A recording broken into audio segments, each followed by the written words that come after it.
Hello everyone, welcome to In 5 Minutes. In this video clip, we will discuss a very important topic of Maxwell's equations.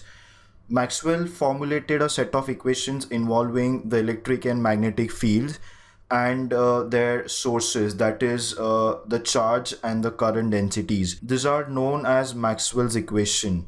Together with Lorentz force formula, they mathematically express all the basic laws of electromagnetism. The Maxwell's equations predicted for the first time the existence of electromagnetic waves, which are time varying electric and magnetic fields that can propagate in space. The speed of these waves, according to Maxwell's equations, is very close to the speed of light. This led to a very important conclusion that light is in the form of electromagnetic waves. We will discuss Maxwell's equations in detail in this particular video clip. They are defined for various types of electric fields. So the first set of Maxwell's equations are for static field, and in static field we will first discuss the point form. So there are four Maxwell's equations in point form for static field.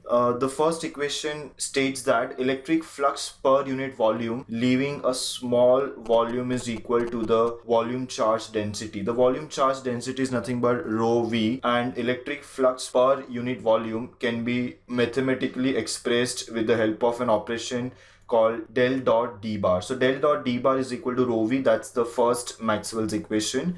According to the second equation, the curl of magnetic field intensity is equal to the current density. The current density is J bar, and the curl of magnetic field intensity can be expressed mathematically as del cross H bar.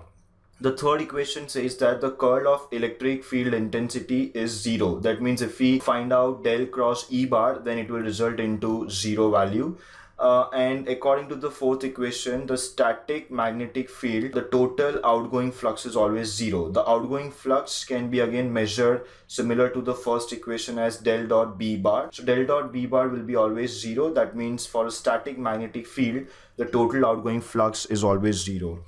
These are called equations for static field in point form. Let us now look at equations for static field again, but in integral form. In the integral form, the first equation states that the surface integral of electric flux density over the closed surface is equal to the volume integration of volume charge density. So when you want to obtain the volume, the total volume from volume charge density, you have to integrate rho v with respect to volume over that entire volume over which we are finding the total charge, and this will be exactly equal to the surface integral of electric flux, which is d bar dot ds bar, which is taken over a closed surface. So there is this closed integration notation that we are using. In the second equation, we say that the line integral of magnetic field intensity over the closed path, which is integration of h bar dot dl bar, this is line integration this time, but again taken over a closed path, is equal to the surface integration of current density. The current density is J bar, and if we want to find out the total current, then it can be integrated with respect to the surface area over again the given surface. According to the third equation, we say that the line integration of electric field